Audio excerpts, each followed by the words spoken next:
of Speakers of Hydaelyn is made possible by our generous patrons. Special thanks to our Supreme and Master Speakers, Omeji Cat Comet, Erisu Yamakawa, Circa Barrakheel, Remy Asalia, Alex Franco AV, Winebow Brood, Psyche, Asuta Starbreeze, Cletus Oreo, Nina Grimstarter, Arcadia Lunashine, Nat Clay, Lily Black, Bob Cece, Mikta Rabentau, Sapa Chakwatol, Edwin, Umbral Wind, Quick Levin, Pamela Isley, Camille Grinno, Elenriel Maximus, Codrith Novelist, Mira Miri, Bay Barbalay, Suno Chicano, Celestao Notrell, Lazy Boy, A Bag of Dragonite, Luke Osborne, Pandaloo Storm Arrow, Tex, Yowie Wowie, Kai Lin, AJ Brainswordson, Anathus Moonscar, Arthur Law, Biridan Derard, Psypup, Spencer Christmas, Noy Fafnir, and Cheshire Saltiri.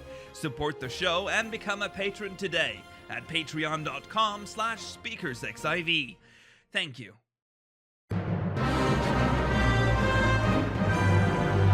This is Speakers of Hydaelyn.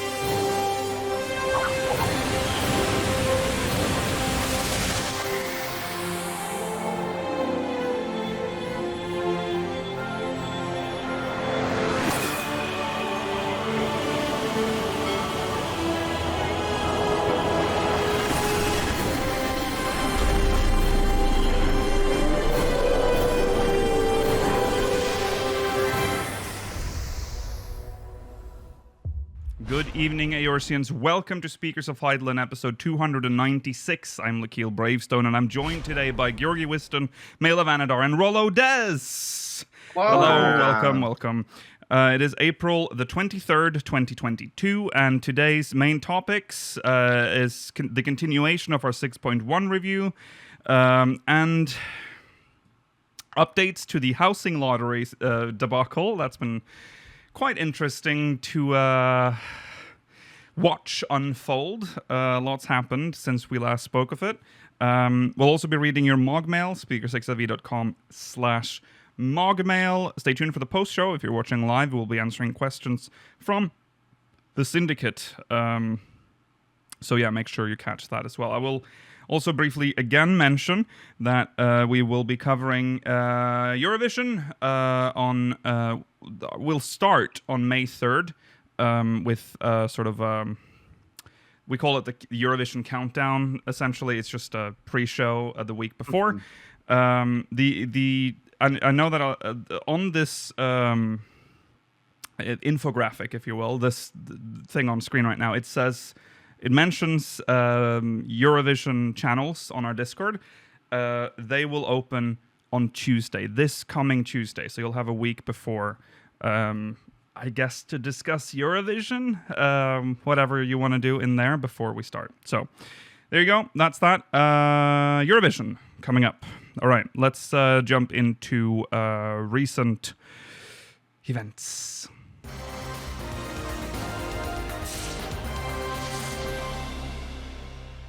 Right. Well, there are updates to the housing lottery situation. I just want to clarify. A lot of updates. Yeah, a lot of updates. Just want to clarify before we start that we never mentioned what happened to us in the lottery. We lost, but we lost fair and square to a number. We never said anything else. Just want to point that out. We lost to a number, an actual number. So we're not getting a house in Ishgard yet. There All are right. inaccurate assumptions. Yeah. But don't worry about it. You know. Okay. Thank you. So there were 2 extra follow-ups after we talked about it on the show. One coming I think almost on the same day or the day after or something, which is a post by OGP, quite a beefy post on the 18th. Hello, I'm just going to read it because it's a lot. Hello, this is Naoki Yoshida, producer and director of Final Fantasy XIV. Once again, please allow me to apologize for the disruption caused by the problems with the housing lottery system introduced in patch 6.1. In the early hours of this morning, we identified a processing issue as well as a server-side program issue, and will be taking the following steps to address them: restoring the lottery results data, fixing the identified issues, and verifying the fixes. The current housing lottery situation. Due to the issues affecting the housing lottery system, the lottery results for each plot currently fall into either of the following categories. 1. The lottery was conducted successfully, the correct results were displayed, and plots could be purchased. 2. The lottery was conducted successfully, but the winning number was not communicated to the housing server. Please read on for an explanation of what each of these categories means for players. So, those are the two. Okay. Winners with access to purchase the plot. For plots that correspond to the first category, this means that there were no problems with the lottery itself or with the results displayed. Winners are free to finalize their purchases, so please continue enjoying the feature of the housing system. Subsequent fixes and data restoration will not force you to enter a new lottery. We encourage players who have not finalized their plot purchase to do so as soon as possible. While unfinalized claims won't prevent our efforts to restore the lottery data, the fewer plots that are in doubt, the quicker we will be able to proceed with the restoration. We will also be making this request in an upcoming news item. And then there's the winning lottery number of 0. In the case of plots in the second category, the winning lottery number displayed as 0, meaning no one who registered for the lottery was able to purchase the plot. The only recourse for participants was to receive their gil refund, and further examination of the placard at the plot's entrance showed the message, "There were no participants in this lottery." After investigating this issue, we discovered that while the server responsible for conducting the lottery is functioning as intended, the results are not being properly relayed to the servers responsible for managing housing-related data. Once this issue has been resolved and lottery results can be relayed to the housing data servers without issue, it will be possible to confirm the lottery winners. Furthermore, players who registered for the lottery at the affected plots will not be required to register a second time. We ask for your patience as we work to recover data containing the results for these plots. The means by which gil may be collected from those who have already received a gil refund prior to learning that they have won the lottery is under consideration. Details of this process will be announced at a later date. This gives me anxiety. This sounds like so much work to go through, and just this sucks. I will say. And what if you spent that? What if you used that gil afterwards? Yeah, and you won. But how? So what I'm getting from this is that the people that got 0, there was someone still won. Yes. Yeah. They just showed the wrong number. But it's showing the wrong number. 0 was the result number because the process was, well, the number was drawn at some point between the drawing. So the server that does the drawing and the server that presents the information to us, that information was not sent correctly. It's not the 0 issue that everyone thought it was. That 0 was in it. Okay. It's weird that its fallback was to just go 0. That is weird to me as well. But I guess it's because it's like I don't know who won. I'm just gonna as lock far as it, it's new, no one won. Yeah, I guess. Okay. I imagine there's a flag as to whether you've claimed your winnings back, so they can just say if you have, but you won, you have to interact and repay it. Yeah. That already sounds complicated, though. Yeah. As I said, what do you do if you've used your money already? Then that's your. To that, I will say this response came really fast. So if you I failed this lottery, the lottery failed, I have all this money back. Let's spend it immediately without waiting for any follow-up. Now you know there's something wrong. Yeah, exactly. What are you going to buy? Night a million Pegasus. mounts? Buy yourself a Night Pegasus to make yourself feel better. Yeah. You got some questionable choices if that's what makes you happy after losing a house. Yeah. Especially considering this is mostly... Judge people for what makes them happy. I will. It's one of the few rare mounts in the game anyway, so it would make me happy, yeah. Yeah. Okay, so the next lottery and our plan. Until the current issue is resolved and data is restored, we will be halting the lottery for all plots of land. We apologize for the disruption and will provide further information about the schedule as soon as possible. The process of resolving the issue and restoring lottery data is proceeding as follows. reproducing the issue and further investigation. The root cause of the issue has been determined, and we are currently running a test to reproduce said issue on the development servers. To complete this testing and verify that we have correctly identified the cause will require at least one more business day. So we will get to that when the next follow-up comes. Fixing identified errors. The process causing the issue will be adjusted so as to function as intended and correctly notify the housing server. We will then verify whether or not implementing these fixes resolves the overall issue. And then verifying fixes. After we are certain of the root cause of the issue, we must test whether the implemented fix indeed resolves it. We expect this process to take approximately 3 to 5 business days, but ask in advance for your understanding in the event that it takes longer than expected to determine with certainty that the issue is resolved. Restoring lottery data. The lottery data that exists on the server responsible for processing results will be used to overwrite the housing server so that the correct data is reflected. This will be done at the same time that fixes for the issue are implemented and will require a maintenance period for all worlds. Maintenance times will be shared as soon as we have determined them. I am deeply sorry to have disappointed the hopes of our player base with this major housing lottery bug. I assure you that the history of your housing lottery entries and the results have been preserved, and we will do all that we can to restore data for lottery entrants without any unnecessary rollbacks or other complications. It will take a little more time for us to correct this issue and restore the data to how it should be, but I thank you once again for your patience and understanding. Yeah. It really... I mean, I'm glad that they're fixed. I mean, they've been very on the ball with this, which I feel like they had to.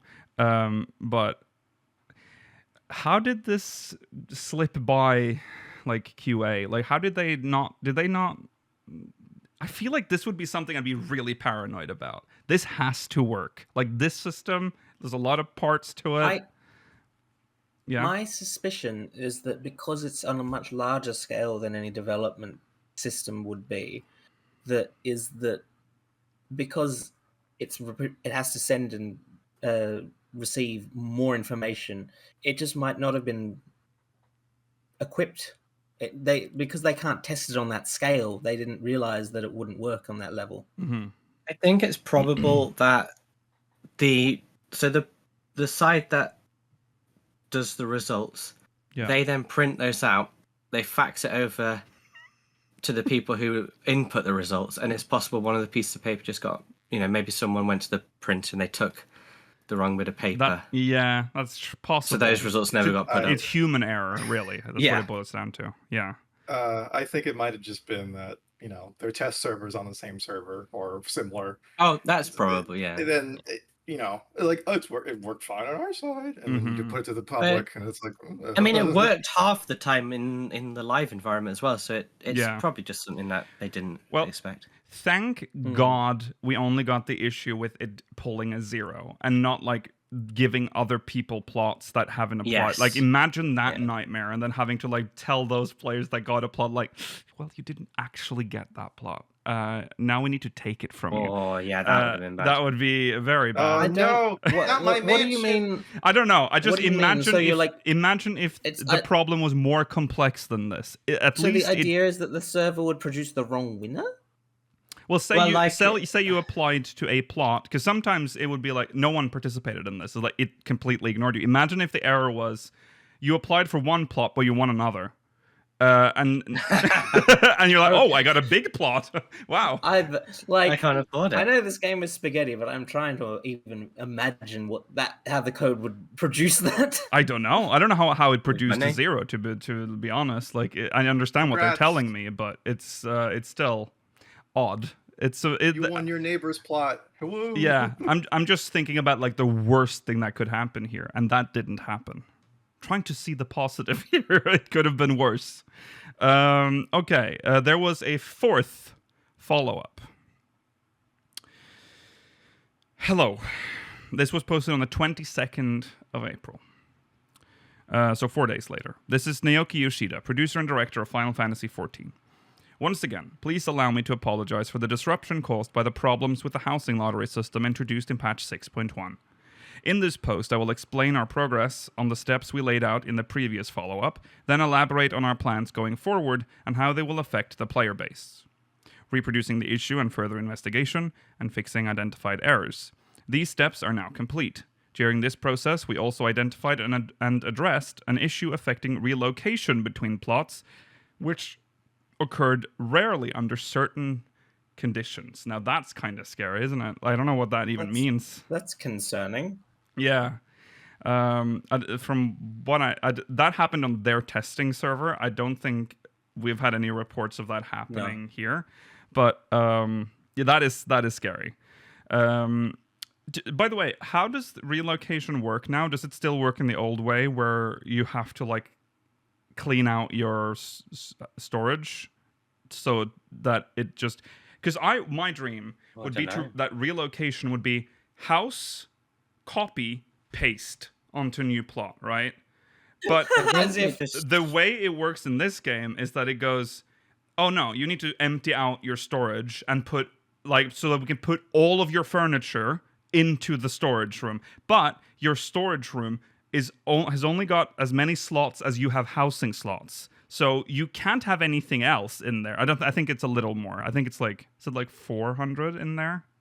But we have so much furniture. Our storage room is almost full. And that's what happens when your FC is like 7 years old. You accumulate a lot of furniture. So just put on your retainers, which I'm sure you have. They're already full with furniture for the fucking house. For some more.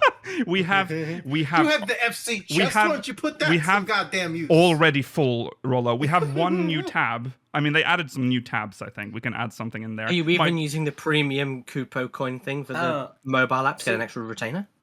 So Chad is saying what I thought was the case. It'll temporarily double your storage, but you can't put more into the storage. Also, because that was the thing they talked about. So they have implemented that. That's good. Okay. So that's good, because that means you don't have to worry about emptying the storage. It just means you won't be able to put anything else until you redecorate the house. Right. Okay, that's fair. Okay, we are currently in the process of verifying our fixes to the program on an internal development server. We previously announced an estimate of 3 to 5 business days to complete this step, but as we are checking everything with meticulous care, it may require several extra days to be fully certain that the issue is resolved. Restoring lottery data. The same meticulous care is being taken with the lottery data. In our internal testing, we are replicating the exact same environment on the public servers to ensure that the data restoration proceeds without issue. So, on patch 6.11 and fixes to the housing lottery system. As the issues with the housing lottery system only affects the housing servers, patch 6.11 will be released on Tuesday, April the 26th, as scheduled. To ensure the lottery system is fully stable, however, the related fixes and data restoration will not be included in patch 6.11, but will instead be implemented in a separate maintenance at a later date. We understand the frustration this delay may cause, but ask for your patience as we take the necessary time to address these issues in a comprehensive manner. So, yeah, well, I'll finish this and then we'll discuss it. Suspension of plot purchases and relocation in patch 6.11. The maintenance for patch 6.11 will impose a temporary suspension of plot purchases and relocation for all players, including winners of the recent lottery. This suspension will continue until the fixes and data restoration for the housing lottery system have been successfully implemented. We encourage all players to finalize their winning claims or relocation plans before Tuesday, April the 26th, when patch 6.1 when the patch 6.11 maintenance is scheduled to take place. We once more offer sincere apologies to our disappointed players for both the issues we failed to detect and the excessive time required to fix and verify these problems. Rest assured that we are taking every precaution to ensure the smooth reintroduction of the lottery system and appreciate your continued understanding and support. So, you have to, if you for some reason won the lottery and haven't like relocated, you have better do it fast, because we don't know, like you said, we don't really know when they're going to do that fix patch, so you might be houseless for a while if you don't. Yeah, I mean, it's a shame they're going to have to delay it, so I don't get a second chance at trying to get a house somewhere, but whatever. Yeah, it sucks. I mean, But... We'll see what happens. It'd be funny if it broke again. I think that's why they're Funny's taking. not the word I'd use. No, I think that's why. It'd be funny as an onlooker. Yeah, but the problem is that we're not someone- onlookers, Mela. Well, you guys aren't. Yeah, that's what I'm saying. We are not onlook. Like, well, I'm not looking for a house for myself. I'm looking for a house for the FC. Rollo and I got our houses. Yeah. Well, Mine was just a stab in the dark. I'm happy either way. Yeah. I mean, we already have a house. We already have a mansion. We shouldn't be complaining. But you know, whatever.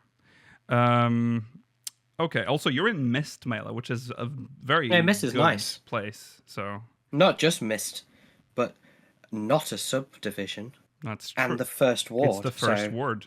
Yeah. the most prestigious possible place to be. That's right. Mela, that's right. that is the biggest fucking cope I've ever heard in my life. I'm in the first ward in the Mist. That's right. Damn I don't straight need I a am. new house. So am I, by the way. I'm Mela's neighbor. So Yeah. yeah. Fucking huffing the copium. Which is sad because if we were to leave, when Mela gets a house somewhere else, that's going to be converted to an FC plot. That's the saddest. yeah. Oh god, that's true. Yeah. So Oh yeah, so maybe Get the out of plot I there. wanted in Lavender Beds will be an FC plot, so I can't move anyway. yeah, it's 1 You're through in the 18. wrong neighborhood, Mela. Yeah, 1 through 18. It's Mela 1 are through all 18 for now. FC. Yeah. It's Well, not possible it's that such- They that- haven't said anything about it in the follow-ups, so It's such an unusual choice. Like majority, I'd have done half and half, or something like majority it's just FC. I think it's just because they definitely want all the FCs to get the houses that they want, yes. and then once that has been determined, then they can switch them over. Because and you have to- don't Yeah. worry about FCs. I complaining. appreciate You have that. to remember that houses were made for FCs originally. It's like Yeah, the but one thing they- FCs have to be like. No, I need the entire ward to myself though to decorate. Please. Like if If you're not even doing a themed neighborhood, what's the point? I remember like when housing came out, we didn't get a house right away. I think because we didn't have the money. But if you try to recruit people, they'd be like, "Do you have a house?" Be like, Yeah, that was the thing. "No," and then they Can just you ignored imagine? you. Yeah, Look, Trying it's to get an important FC for without a clusters. house. that's garden. the world right now. Airships. Yeah. Yeah, because they want But the it's a airships. shame. They want the chocobo Majority- stables. They want the Yeah, oh shit. there's a The- lot of empty FC plots after this first wave. Yes, because Absolutely. all the FCs A want the big lot. houses, and if they can't get the big Well, plots, that's not right. Is if you want a house, go for a small if you have to. Just well, yeah, if you don't have a house, yeah. But like for yeah, us, you don't need we to aim for the can't max. really downgrade. Again, furniture issue. No, that's So- fine. Yeah. Yeah. Also, why would we want to do that? Well, exactly. Yeah. So yeah, you have to be patient, everyone. There will be no housing lottery for a while, and remember to finalize your claim on your plot before the 26th. Okay. Well, Yeah. people watching this on YouTube probably won't get that. Oh, for the warning people before watching on it YouTube, happens. it's too late. It's not too late, but just do it as soon as No. you can, It's because too. there could be the maintenance could be on Friday the 29th or the Tuesday the 3rd or something. Well, Wasn't there just Mela. making Happen housing when ward? we No, literally they have gave the us date. the date, Mela. Tuesday, April 26th. Wow. No. Yeah. Yeah. He literally says, we encourage all players to finalize their winning claims or relocation plans before Tuesday, April 26th, when the patch 6.11 maintenance is scheduled to take place. Yeah, they encourage it, but didn't they say that the actual fixes aren't going to come until later? It will temporarily... No, but patch that's when they're 6.11... temporarily I can't suspending believe it, we Mela. literally just covered this. Patch 6.11 will impose a temporary suspension of plot purchases and relocation for all players, including winners of the recent lottery. It will continue until the fixes and data restoration for the housing lottery system have been successfully implemented. Right, yeah. I will, yeah. I will forgive that, Mela. You've been ill. All right. I missed the including winners of recent lottery. I see. I assumed they would still be able to claim. No. No, That's unfortunately not. You No. need to do it before the 20th. Well, I don't know when the maintenance even starts, but the one scheduled to end Oh. on April 26th. yeah, They're normally around 10 a.m., aren't they? Most maintenances. yeah, quite early. So definitely done by the time this comes up on YouTube. So I'm sorry if you didn't know. Who wins the lottery and goes, I will just not finalize that. I have all the time in the world. Actually, no, you wouldn't, because you would normally have 4 days or 5 days to do it before the next lottery. I don't know. Some people might not have even checked though. Like What some the people fuck? Oh, that so confident. They didn't even check? Like, what is wrong with you? Yeah, like maybe the issue, like some people, maybe like they got bombarded with the people saying it doesn't work, and they were like, oh, it's too much. If They that's unsubbed your already. brain, then you deserve to miss this announcement and not get your house until the other maintenance. Okay, moving on. That's the housing update. We'll probably have more updates on this possibly next week. I don't know how. I mean, yeah. I'll mess it up next time. 2 people in a plot. Yeah. Yeah. Yeah. No, fight. Final Fantasy 11 returns to 14. Everyone. Or could we say Final Fantasy? Wait, which order did you do it? So, what did you say, Myla? What order? Did you say Final Fantasy 14 returns to 11 or 11 Final returns to Fantasy 14? 11 returns to 14. Yeah, That's right. He said it the correct way around, man. Yeah. Okay. Which It's been a week. yeah, you are rusty. We covered 11's 14 event a few weeks ago, and now 11's coming to 14 for a very specific reason. That's because, and I'm sorry, you might want to sit down if you used to play 11. Just sit down when I tell you this. Final Fantasy 11 is celebrating its 20th anniversary on May 16th. That's 20. wild. Yeah. How old Decades. Almost know his Lineage, right? Lineage 2 is like... Such a specific reference. It's because it's a long-running game in Korea. Lineage 2 came out in 2003. Okay, so it's a year after. So, yeah, think about that. This game came out in 2002. Lineage Oh my original, God. 1998. It's crazy. That means, is World of Warcraft like 19 then this year? Yeah, it was 2004, wasn't it? Oh, 4, so it's like 18 years old. Yeah. Wow. Turn 18 at its prime. Yeah. So that's happening on May 16th. No, sorry. It returns on Thursday, April the 28th. The anniversary is on May 16th. It lasts until it lasts until the 18th of May. So you have plenty of time to do that. The rewards will be the same. Sorry, did I even mention the name of it? It's the Maiden's Rhapsody one, not the Shantoto one. Yes. That's the Iroha one, right? Yeah. Yeah.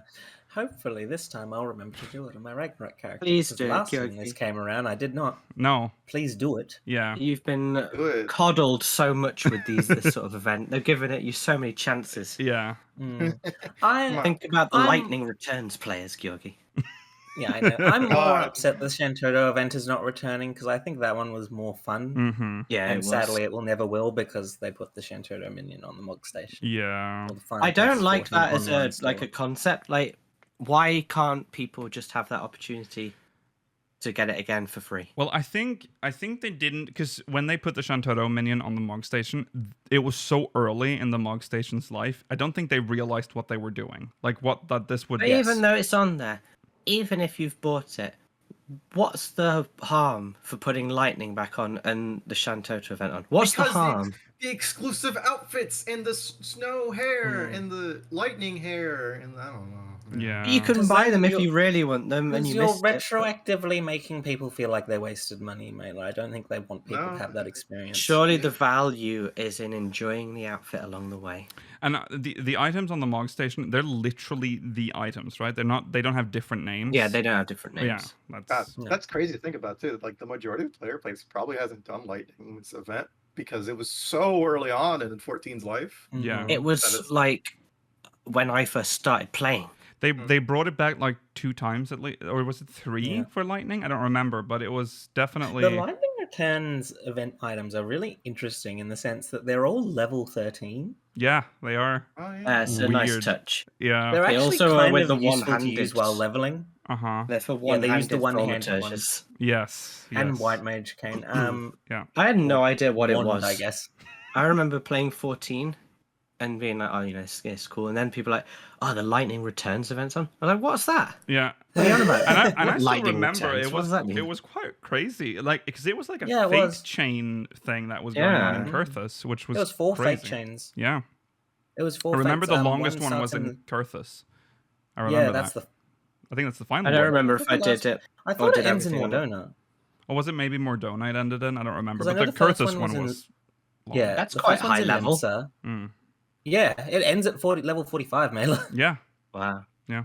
I can't remember if I got to do any of it, but I don't have it Mm. on Mailer Mm. because I would Oh, yeah, love right. the chance. The ghost. I think I Get did some it of those, second 'cause I- run.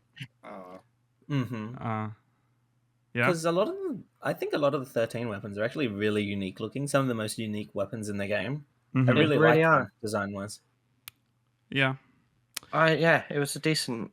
Oh. It was cool. It was Yeah. cool, but And I we just don't- don't see the weird. They have the weird thing with Mog Station. Yeah.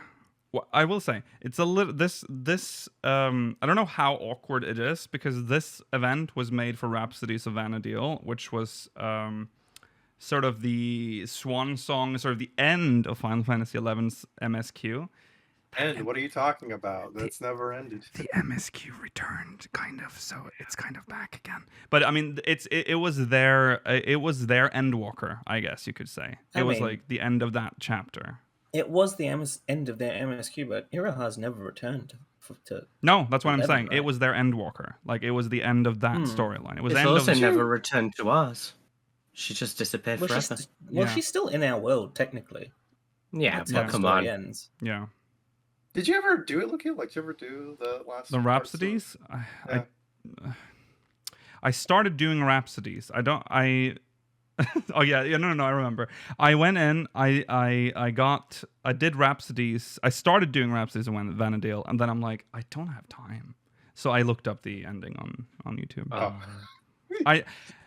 I don't have it in me, and I'm sorry. I'm a you- bad. Oh, you're too 11. old now. Well, you start playing it, and you're like, do I really want this? Do I really want to suffer through this now? Yeah. Brings up a good idea.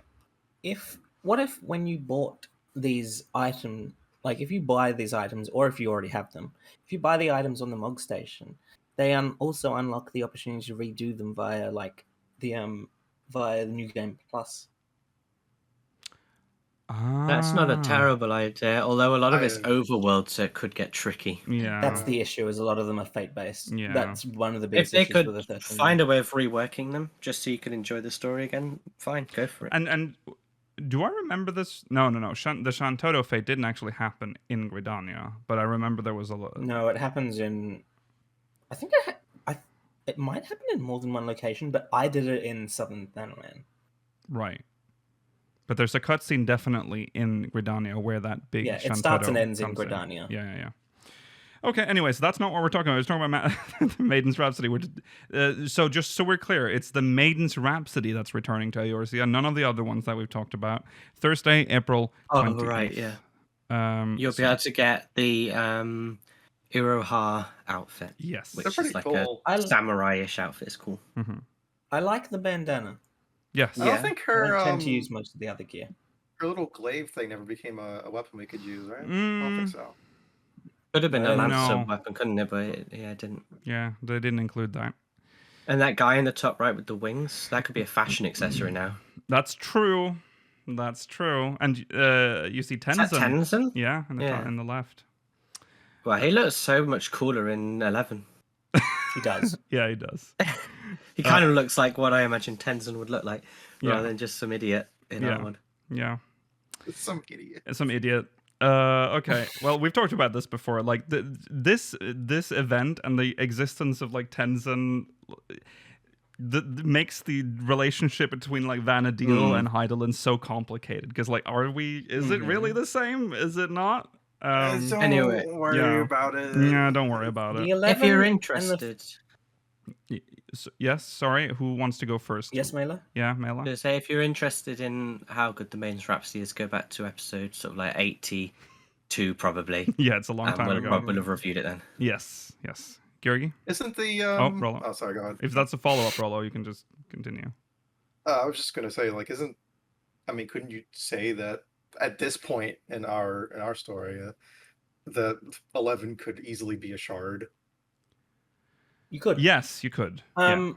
11s and strangely 15s are the two crossovers that feel like canonical in the world. I'm not sure about the 13 one at this point. I feel like lightning's existence in our world is never really explained on the other end, whereas the 11 and the 15 ones do get explanations in their games. So it is interesting in that way. Yeah. All right. Anything else to add to that? Or are we ready to move on? Just say I can accept Vana'diel as a shard. Yeah, same. Yeah. I could definitely accept that because they have the same races. And we essentially. It's basically the same game. Yeah, essentially. Yeah. But we can jump. Yeah. That's true. That'd be fun if that's like a major plot point. If we ever go there, like too heavy. We can't jump. The gravity's fucked here. Okay. Moving on. It's time to talk about Hatching Tide. Now, Rollo hasn't done it. So spoilers, Rollo. So we're gonna spoil it for him today.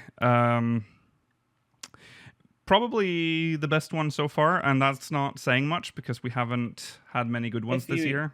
Yeah. Well, I thought we started off well with Heaven's Turn. I thought the Heaven's Turn was all right, but it was Heaven's Turn. So yeah. Hey, we weren't pounding Mochi. That's true. No, we had that Byakko thing. It was cool. Yeah, the Byakko Fate was fun, even if it was level 5. It was super low level. Yeah. And also excluding the All Saints Wake one because that's last year. Yeah. It's been a pretty low bar. It's really this year. And this didn't set the bar much higher for me. It wasn't like amazing, but it was decent. It was a nice, like goofy Easter event. Yeah. Okay, so the story is it's quite simple, as you'd expect. It's what's her name? Aliopo? I don't know. I'll never remember. Gilly Aliopo. She's had a dream. And she had a dream about bunnies rabbits and chickens. Rabbits. Was it rabbits? I guess it's rabbits and chickens. Yeah, rabbits and chickens. And she had and again, she doesn't know what it means, so she's like, "Oh, well, I'm gonna make a mammoth." She got the goldsmith to make a mammoth of the rabbit, but the weird thing was she got the Limsa's leading chicken expert to bring his chickens along. What was she thinking? What I've heard is, and in my research, that man was from last year's event as well. Was he the chicken? Yes, it was the naked man with the chicken head this year. Last year he had a full outfit. Oh, yeah, that's what confused me. Yeah, I know. It made him a godbird for some reason. For whatever reason in the lore of this quest, they decided to make it so the chickens and the rabbits damaged him so badly that the rest of his outfit was destroyed. Yeah, weird, isn't it? Yes. Okay, so that does not come through in the quest. And also, it shows the limitations of this game, because I feel like maybe they should have added something else to him, like maybe like some dust, like that he's dirty, because he just looks like a clean, naked man with a chicken head that's just coming running out. But yeah, so we're kind of getting ahead of ourselves here. But yeah, so she gets the Limsa man. She's like, "Oh yeah, you might want to go check on that, how that's going." Yeah, because last year we went into the place near the Botanist Guild, and that's kind of where you get sent because the chickens and the rabbits aren't getting along. And I fully expected us to have another one of those, instanced areas that we got last year, but we do not. That's where we get a shirtless and pantless man with a chicken head running it. Well, actually, no, we meet little Lalafell first. No, not her first. The egg girl. Yeah, and she's like, "Oh my god, shit's hitting the fan. The chickens are terrified of some rabbits that are coming, and the rabbits they're attacking each other, and it's mayhem in there." And then the chicken man runs out, and he's been overwhelmed. And then a chicken runs out, and a bunny comes out, and they have like a standoff where you do this like little. You go look at them. I think it's funny how weirdly detailed the chicken faces because Yeah. Chickens in our game have weird amounts of like detail. Yeah. yeah, because I was expecting to be asked which one looks angriest or something. Yeah. I was like, the chicken looks angriest. but it was nothing. It was just us nothing looking happened. and like, okay, well, that's a chicken, that's a bunny, I guess. Then they run off, and she's like, "Oh no!" I think You better chase them. Yeah, I noticed that she said like the only that's our only chicken or something, which was weird because it wasn't. It was something about that. She doesn't say that. Oh, she doesn't. She says that's the last chicken. I think The last is chicken. That's what she the rest said. have already escaped. That's right. Okay, there you go. So you got to ask the residents. So you go Yeah. towards. Oh, yeah. That's right. If you have done Eureka, or at least probably. Oh, yes. Helios, Yeah. you get to say, "I know that rabbit. Yeah, I know where they're from." You can say that you saw them on the Isle of Val. So you go towards the White Mages Guild and follow a trail of NPCs through to the Carline Canopy, out into Central Shroud to do a fate. Yes, and that fate It was weird. is interesting. You're catching bunnies. So hard to catch them. Yeah, but stunned, there are also chickens running around, and they will sometimes do an attack that stuns them, and then you use a little net to catch them. When you did this fate, Yeah. because we did it so late, did it take a really long time to finish? No. I had like 3 or 4 people doing it. Yeah, And there were Okay. people there when I did So it. when I did it, because I live on a barren, abandoned server, I had to do it all by myself. Oh, And let me no. tell you, it takes a while. Oh no! Yeah. It does not. It's not like most fates that like make it so that they make more sense when there's less people. Mhm. Oh, it doesn't scale. That's fucked. No, that's the word. Is I was the looking net for. Yeah.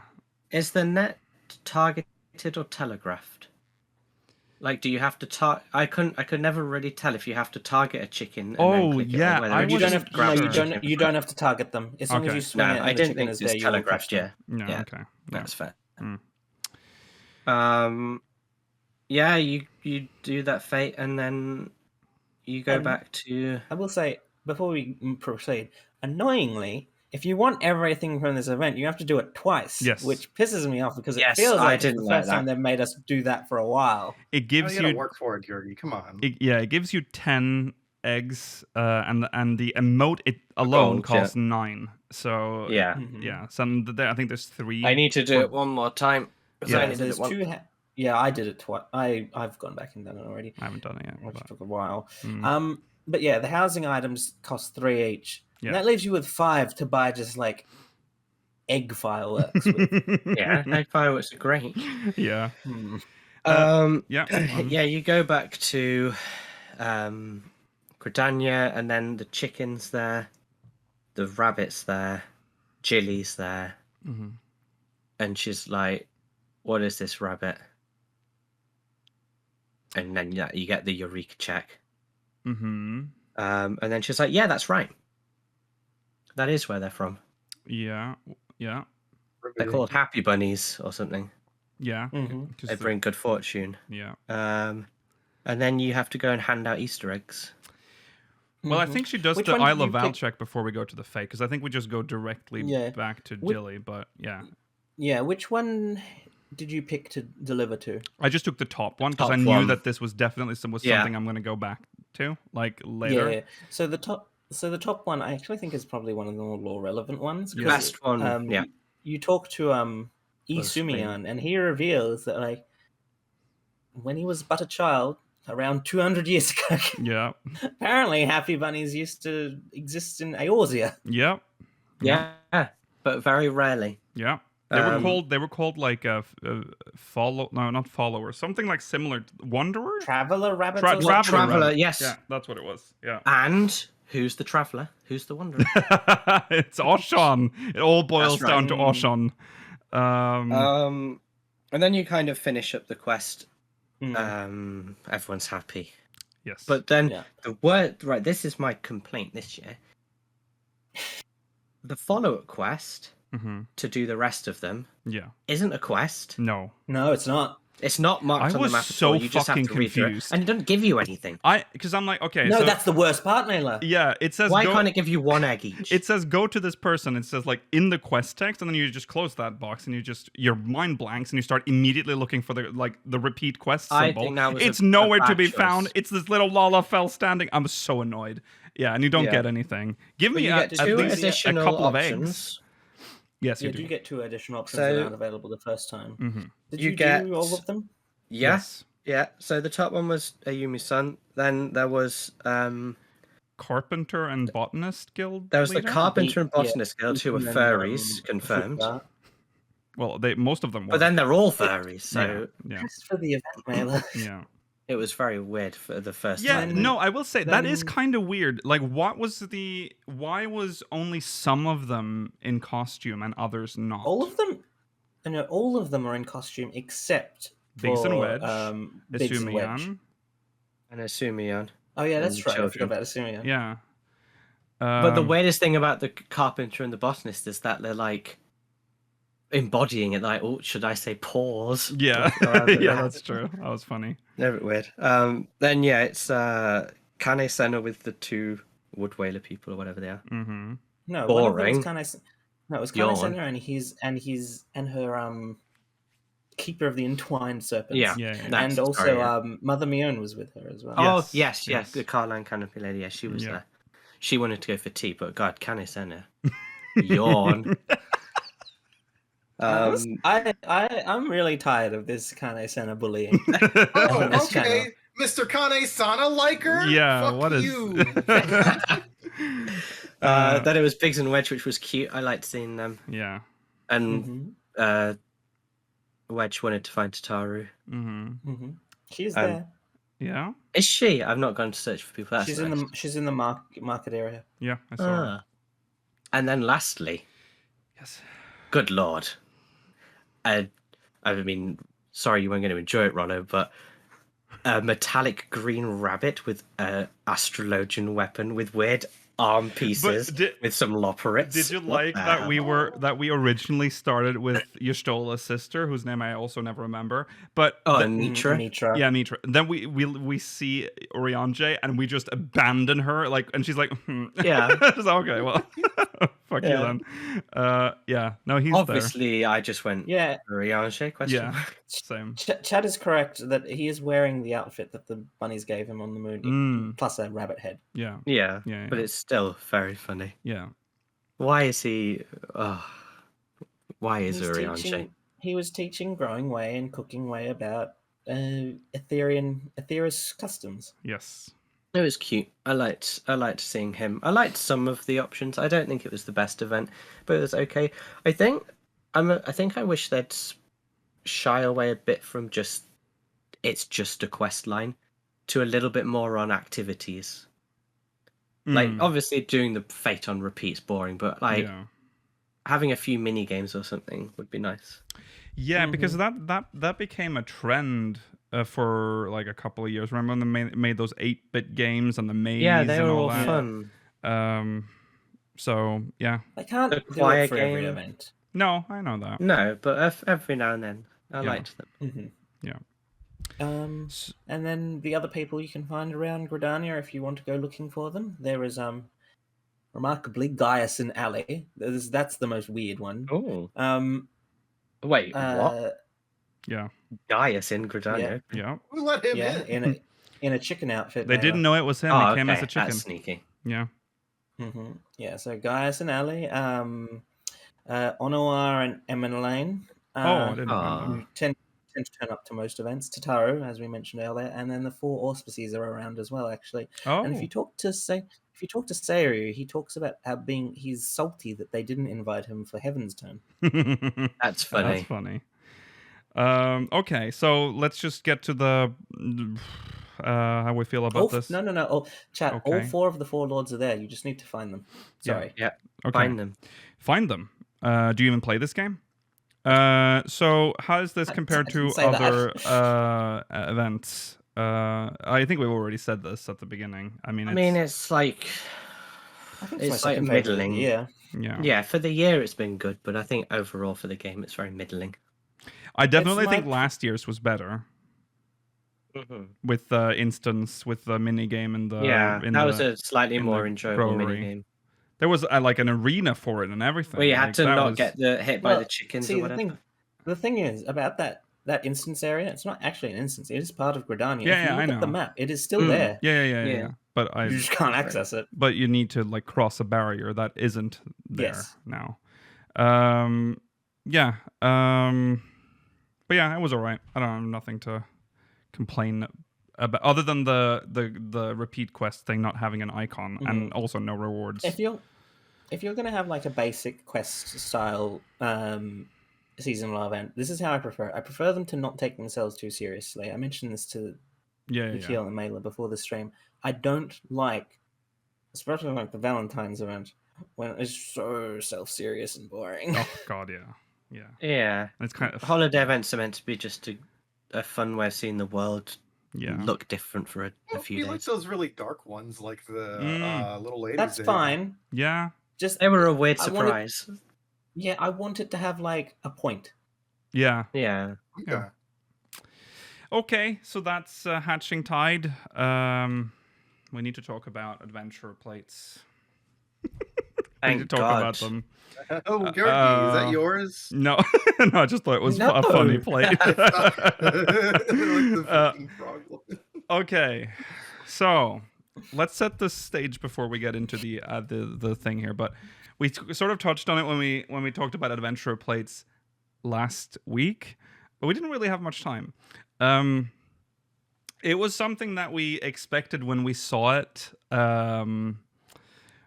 presented the first time, when we saw how you made the portraits, like how freely you could rotate your character in that, and I was like, you can rotate all the way around. You get some pretty low angles. Yeah, it does have.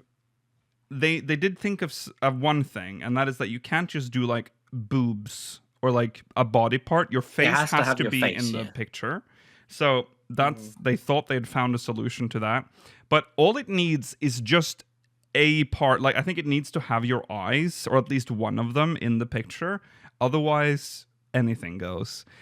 And there have been quite a lot of interesting instant portraits, and considering when you play like Crystalline Conflict, which are like really fast matches, like 5 minutes each, you're exposed to a lot of those, so you see a lot of shit.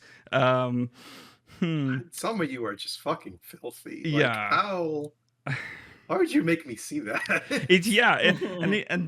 The more I've seen them, the more I've thought, like, what do you want out of this? Like, what is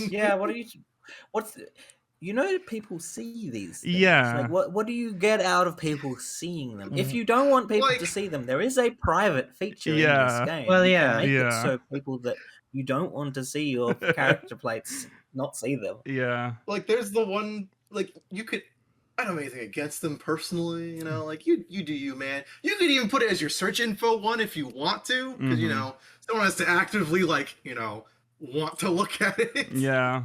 Yeah. Like, why the instant one, man? The PvP one is a bit of a weird choice. The the more creative ones are kind of funny, but come on.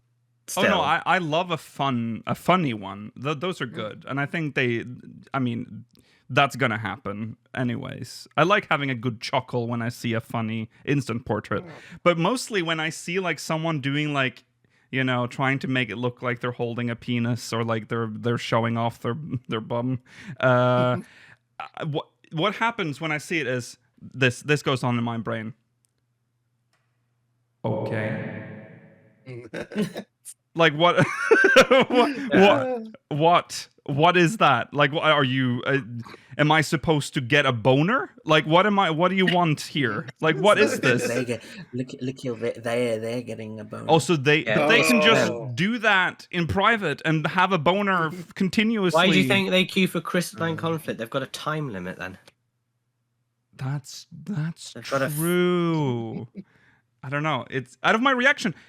They don't get a reaction. I'm sitting here You can't alone. see. There's no chat in Crystalline Conflict. No one You can think I'm see. going to say hello in a different way? No, there is unfortunately not a quick chat that says "nice cock, dude." Like there's nothing for that. You can't do that. Should be. Yeah, that would be a great GG. Yeah.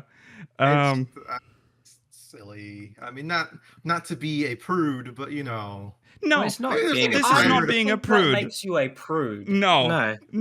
But I feel like there's a time and a place Yeah. for this kind of stuff. I'm not saying it can't exist, Yeah. but yeah, just there. Sometimes I don't want to be horny, and then if Right. you're showing me like, well, now I gotta be. Yeah. It's kind of just like it slightly alters the image of the game to some people. Mhm. It gives Especially if you've us just started. a bit of and a you just jump into reputation. PvP and see that. You don't want that. You like Roller said, you can set privacy. You can have like your lewd FC and all of you Oh can yeah, look at do each other's there. whatever you want. And then whatever. Yeah. Just think about who will see it. And I don't want to be, but think of the children. But I'm trying to think of myself as like, okay, I know the game is like in Europe it's Peggy 16, but still a 16-year-old still lives at home, presumably. Yeah. That's still a minor in a lot of Yes. countries. Minor, yeah. And if I as a 16-year-old booted up Final Fantasy 14 to do some quick PvP, and my mom comes in just as an instant portrait of a dude holding a cock shows up on screen, I'd have some trouble explaining that. Yeah. I mean, we might as well read what this. Yeah, we're gonna read GM it. We're gonna said. read it, but we just need to make sure Thank everyone God for understands what is happening here. So, based on that, there's of course been a lot of questions about whether or not this is a breach of the terms of service. And before this post that we're about to read, this is from the subreddit, right? I think. And Yeah, this is from the subreddit. yeah, there was a similar post, I think, before then about a player mysteriously getting banned because of a lewd. I don't know if it was an instant portrait or an adventure plate. It was probably both. No, I don't know the specifics. Yeah, but apparently they had like linked like OnlyFans or something to their account that they linked to in game, like their Twitter or something, and that's what people said. That's why they were banned. But now this post came up, and this is someone who contacted a GM about these adventure plates, and this is the response from a GM. Dear their name, thank you for your reply. Final Fantasy XIV Online is for players aged 16 and older, except players who are resident in Germany, Australia, or New Zealand, where the game is for players aged 12 and older. That's because they use a different rating system. Any content that we consider inappropriate or sexual will be immediately removed, and the appropriate account action will be taken against the service account up to an account termination. As such, we highly advise our players to never attempt any sexual representation in their adventurer plates, as we take this matter very seriously. We appreciate your concerns and the time you've taken for your replies, and we hope we were able to clarify this aspect of our policy with you. Best regard, the Final Fantasy XIV Game Master Team. I'm glad. So, And this hammer person down. posted a screenshot of this as There was well. a screen. So, Yeah, we have yeah, confirmation. This is real. Yeah. Yeah. Yes. So, like, and it specifically, this GM says, never attempt any sexual representation in your adventurer plate. It's not saying that you can't, like, wear one of the booby outfits in this game and then use that in your adventure plate or anything. Just don't try and make it look like you're jacking off or something. Don't be weird. Use common sense. Yeah. And also, yeah, consider that there's, and again, not think of the children, but 12. Think of the preteens. Imagine a 12-year-old going to play some casual PvP and having cocks and assholes like in their face. Because these are big. The instant portraits are a pretty big portion of the screen as well. But yeah, it's more about the reputation of the game, though. That's why they're probably slamming the hammer really hard on this, because it's bad. Yeah, so there you go. I think we all kind of agree on that one too. Yeah. Maybe just don't. I mean, And you know make that's it- bad when we all just agree on that. Okay. Do whatever you want in your own time, or in the privacy of your own. Just don't make it public. Yeah. Don't make these your public images. Yeah. And I'm not talking about, by the way, when I mentioned that 12-year-olds, again, think about the example I gave earlier. It's not about, I know that they've seen, you've seen everything at that point. Their parents will not. And they will see that, and they will be not very happy. Okay, right. Moving on to MogMail. So let's read your MogMail. speakersofvideo.com/MogMail.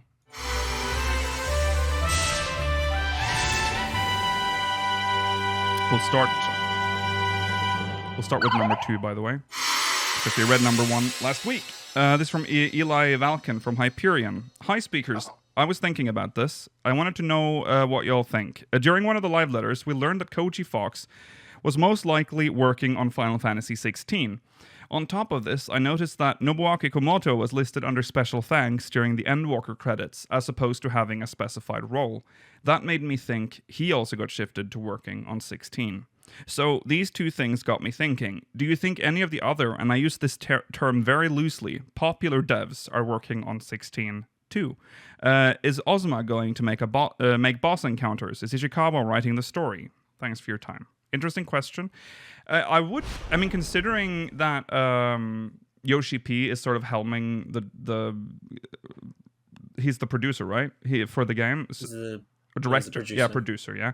So he has a lot of say in who's working on it. I'm sure he will choose the people he finds to be, the best. So it's very likely that some of we already know, like you said, Komodo, it's very interesting that Komodo is now just special thanks and not, because he was like lead.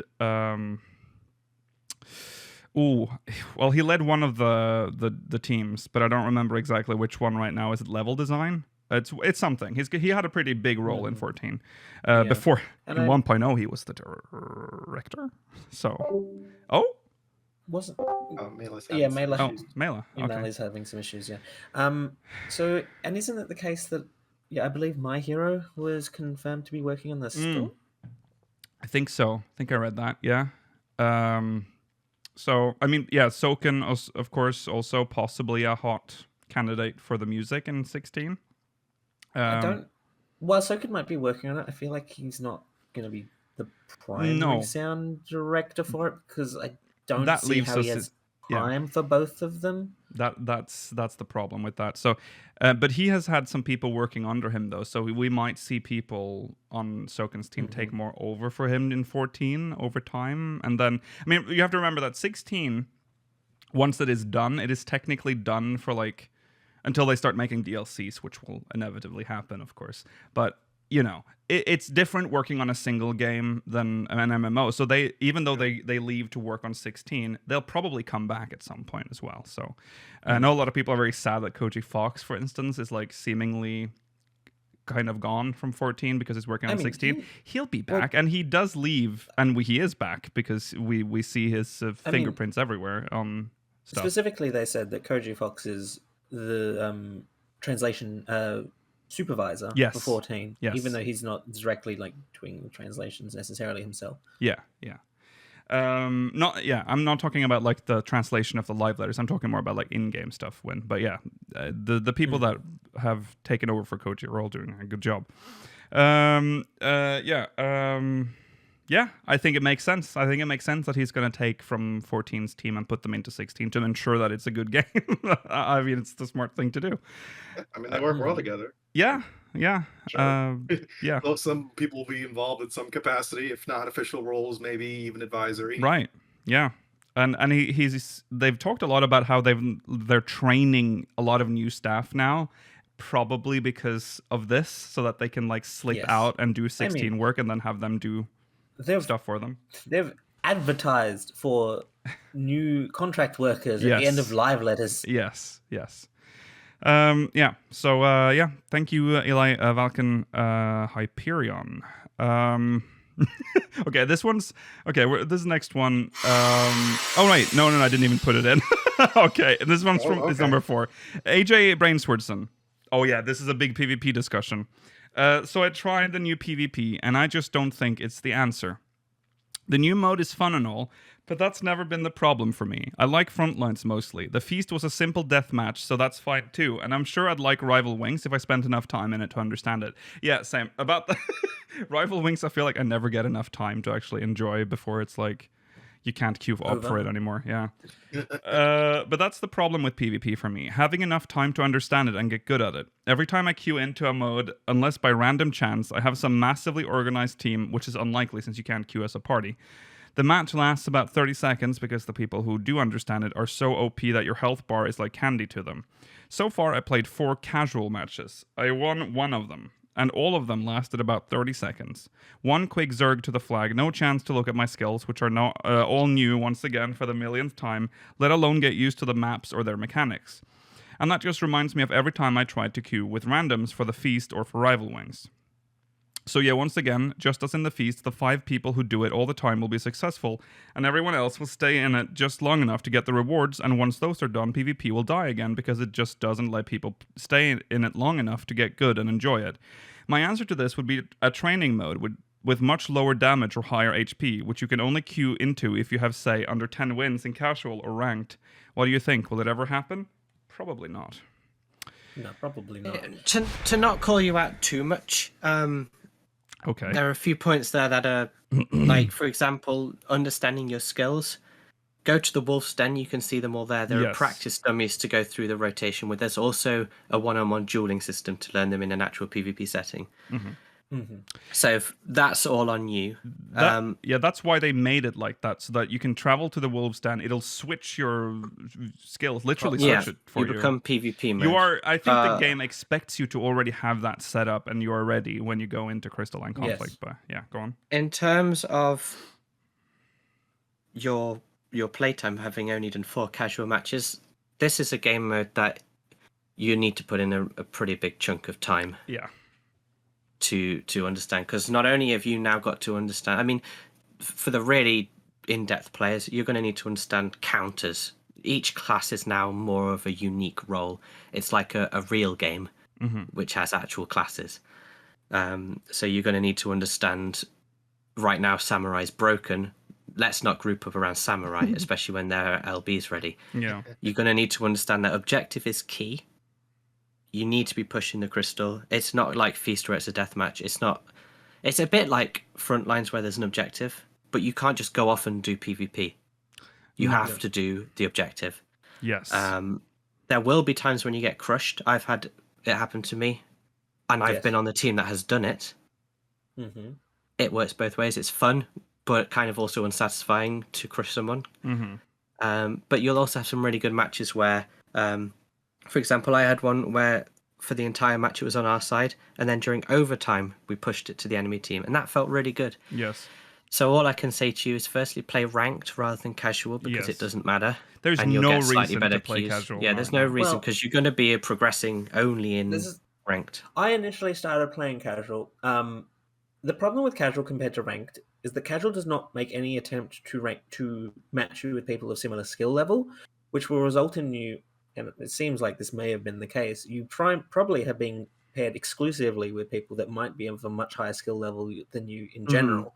Whereas in ranked, it will try. Ideally, the system is designed to pair you with people that are at the same skill level as you, so you would hopefully not be getting steamrolled in the same way that you seem to have been for these 4 casual matches. You'll go through the 3 different... There's only 3 maps to learn. They only have small gimmicks, so you'll learn them over time. It's something that you learn over time rather than within one session.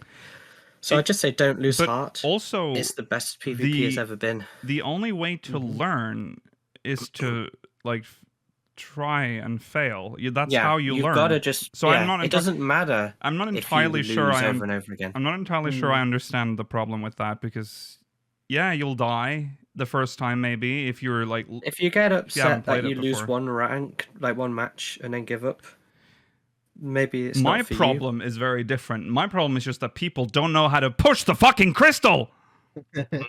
I got a bronze. Everyone else's. I'm so good. Oh! It's everyone else's fault but yours. Yeah, that's right. I mean, I think it's like any other like team-based game, really. Though, like they've also made jobs so much easier to understand.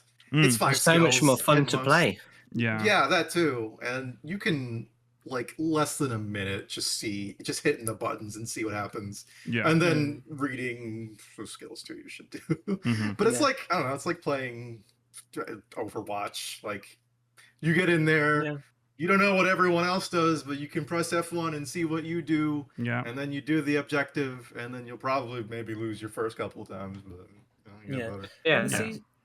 The seasonal rewards are just tied to actually doing it. If you win, you only get like 200 more seasonal points than if you were to not do it. Yeah. So they've done it in the slower, even if you lose. The best way they've ever done PvP in terms of rewards, the best they've ever done PvP in terms of job identity and number of skills. Oh, absolutely.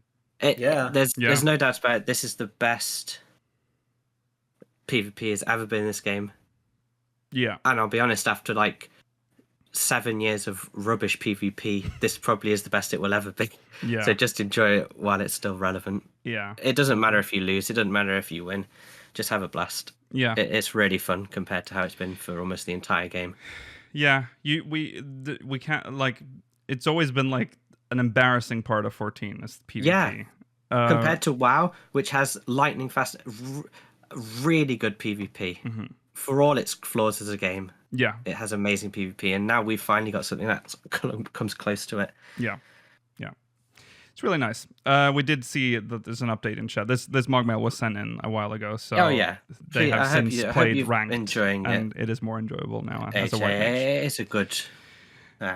It is a good. I would say, I think the way casual is designed right now is non-ideal. It's misleading almost. Casual is bad. Yeah. Well, the thing about casuals is like I feel like you just personally, I feel like I steamroll a lot in casual. I feel like I can just play like warrior and stun everybody, and then they just die. I'm like, oh well. Yeah. I won. Yeah. I don't know. But that's just me. Yeah. No, I haven't even. I just thought if I'm gonna play this game mode, why not just start ranked right away? Yeah. Like, what's the point? It's the only way you'll. The only rewards for getting to the higher ranks are the adventurer plate backgrounds, which they look fine, but they're going to be the same next time. Yeah. Probably. The only thing that's going to change will be like the armor and maybe a new emote and stuff in the battle pass thing. Yeah. Also, game knowledge very, very strong in this game. Yeah. So if you know what everyone else does, you will absolutely play better. Yeah. Like last week, because I hadn't touched Bard yet. I was like, why is the Bard always in the back? They aren't fucking doing anything. Get closer. Yeah. And then I'm like, oh, wait, they do more damage the further away they are. That's why I'm getting, like, nuked by Bards. Yeah. Like their fucking basic attack. I'm like, what's happening? So fucking annoying. Yeah. It makes me want to try other classes. We should. Everything feels unique. We should probably discuss that part, because there is one thing we can't deny, and that's that it's very unbalanced right now. It is very unbalanced, and people absolutely. will moan. Yeah. People will say, "No, you're just not good, clever enough in the game." It is unbalanced. Yeah, we need but it's fun. I mean, just like a little bit of a tune up on, like a nice tune on everything. Yeah. I mean, this is the first time they've done PvP with these new skills. There's a complete rework from what it was before. That's true. So, of course, they're not going to be able to truly see what it's like. They can do all the testing they want, but they can't see what people will do with it in the wild until they actually see it. So now that they've seen what's happening, they can make adjustments. Yeah. Like You need to PvP make again. Samurai's LB do percentage-based less damage the more people in the circle. Like you can't make it do the same damage to everyone around you. Come Listen, I think they need to work on that white mage fucking laser. What's happening with that? How dare Everyone's you. stunned in a line. How dare this you. giant line AoE that stuns you, dare and you you. get a fuck ton of damage. No, and no. they get Well, the the crazy- damage buff See, or I debuff don't- to whatever. I don't dislike that as much about the White Mage one. The problem I have with White Mage's limit break is I think it charges too quickly. Yeah, that's Yeah. true. Sometimes I'm very surprised while doing it. I'm like, oh, it's ready already? What the fuck? Have you tried out in front lines yet? It's disgusting. Some of those LPs absolutely not made for frontline. Yeah. I play machinist, and I'm just like, I'm not doing anything. My LP is just charging, and I'm just sniping everybody to death. What? No. Yeah. How did this one get through? Yeah. And not rival wings? Yeah. Okay, well, we'll probably see some adjustments in the next patch on Tuesday, possibly. I mean, they don't release patch notes for minor adjustments, so we'll see. But yeah, thank you, AJ. Thank you to everyone who sent in MogMail. We need to move on to the final story, or the main story, technically, which is the review part 2, which is not much. We only have a little bit to talk about. We didn't talk about the dungeon rework at all last week, so we need to talk about that. Now, I think let's save Totorak for like the end, because I feel like that's the biggest one, other than the Praetorium and Castrum. Let's start with Copperbell, which had some adjustments to it. Like, all the bosses have been adjusted, essentially. We should mention very briefly about every dungeon in Reborn. They have added the visual rework. So yes. A lot of the lighting and shadows look very nice now. So yeah, with Copperbell, don't know if there's anything that stands out, especially like the bosses all work in circular arenas. Yes, they do. This is also a thing that applies to all dungeons, is that they've standardized telegraphs, like the attack telegraph, so everything looks the same. Yeah. So tank busters are now actually using the tank buster thing, and all that stuff, which is nice. Copperbell, there's not much to say about like exactly what changed. There's some mechanic changes and stuff to all of them. Like for instance, the green goo. Icarus Ire. Yeah, that mechanic, like the old mechanic, is just not there anymore. Just splits. The splitting is part of its mechanics now. Like it'll just percentage based. Yeah. No, well, it's not even percentage based. It just like splatters around and does like AoE damage. Yeah, yeah. I need to do them all mostly. Yeah. The last boss. The first boss is not a fucking ad rush anymore. Oh God, thank God! It just cuts to the chase. He's just there when you come in. Pretty much all the ad rushes, I would say. Yeah. Which, thank God. With Brave, I'm just moving on because I don't think the last boss has any significant change. I think the ads are gone, but other than that, the ads are gone. He's sort of like a proto like coin counter. Yeah, kind of. Yeah, mechanically. Yeah.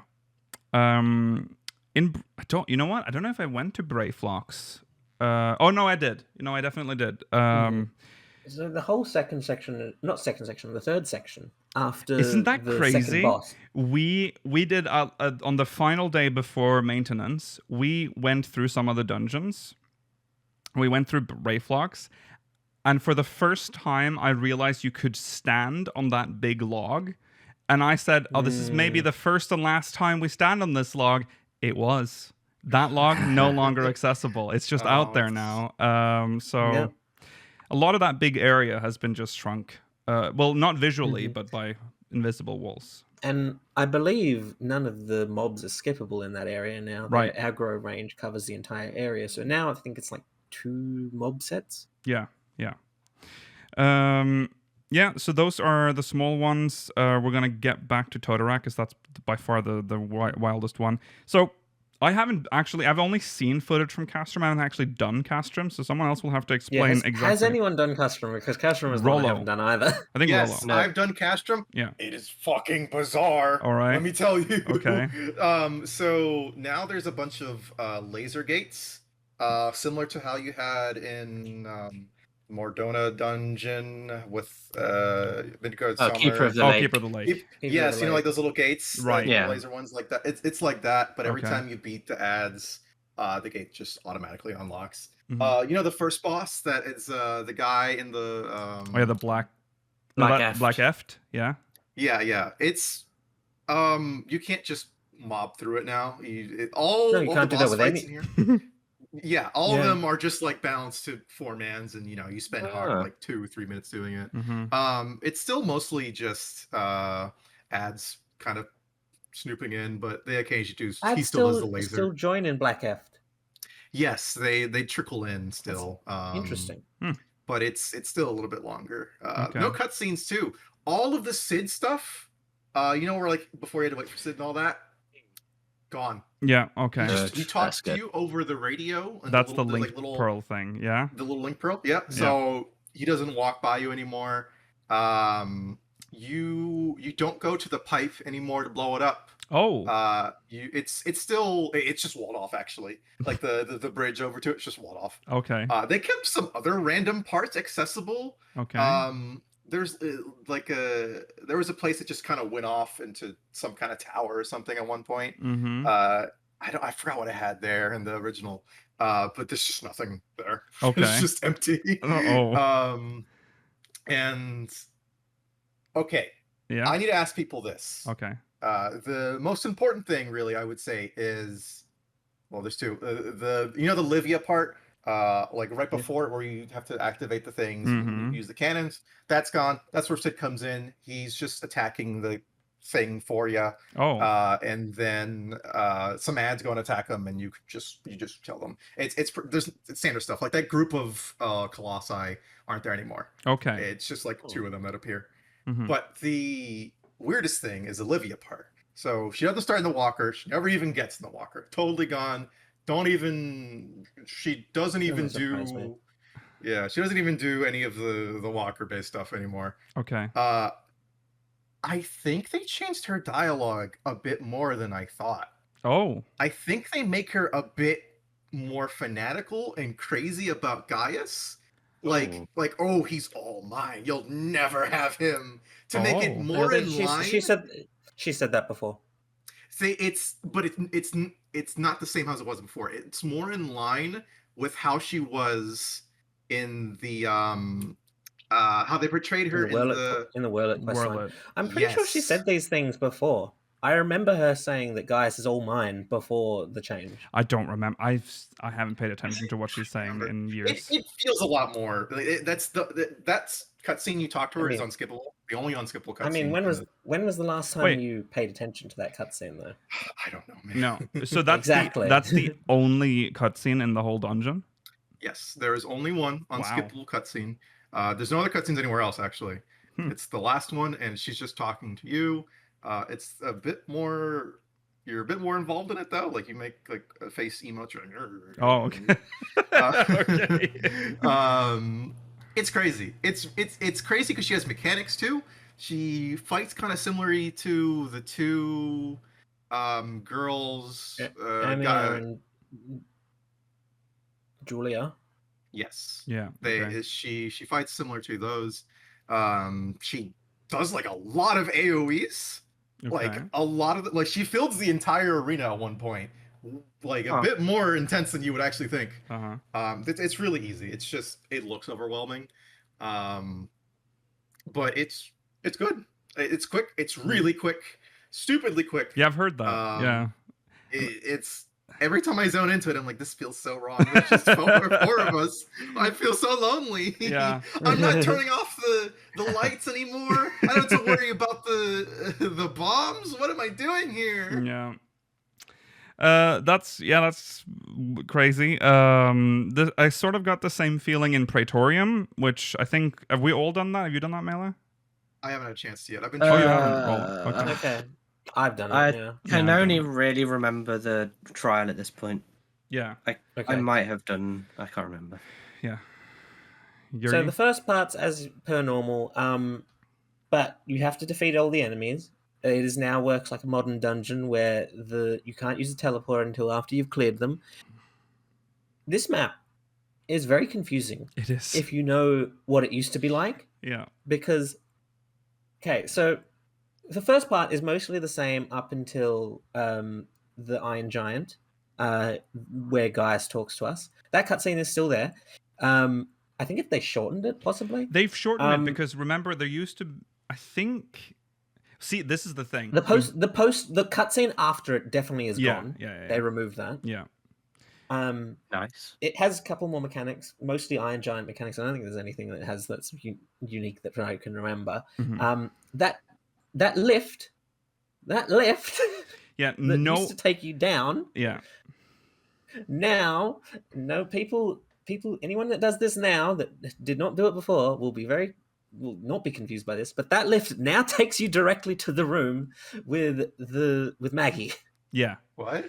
It is so disorienting when it happens, and obviously because of that and because of how this dungeon is designed, that lift doesn't move. You never. No. It fades to black and it fades Because in. Here you are. Because that lift does not actually go there. There is No. no connection. They trick you, they're tricking new people into thinking that lift takes you to where Maggie is. Yes. But it It's a definitely does not. Yeah, That's it is. weird. Yeah, it also puts you in like not where you'd expect to be for the Maggie scene either. You're like in the other end of the room. It's really weird. That's the most disorienting part of the whole thing. That part's very confusing as well because like it's kind of unnecessary. Yeah, it is. Because it still uses the room. Yeah. They just moved where Maggie is. And this is where it shows you that when you start in the old dungeon, you would have that cutscene and you would like you would blow a hole in the wall and then escape through. Yeah, but that was actually real. Because in A Realm Reborn, they still built dungeons like in 1.0 where everything sort of was in the correct place. That's why they could have lifts that went down like that and stuff. And so they've essentially they've pre-made the hole and you just go through the hole from the where you pick up Maggie. That's weird. It is really weird. The Maggie section is actually pretty much the same. That's the same. Okay. Yeah. Were there less enemies when you went to the Proto Possibly, Ultima Arm thing? But yeah, other than that, it's the same. The Proto Ultima Arms are everything. The Proto Ultima Arms take much fewer hits than they used to. Yes, that too. Yeah.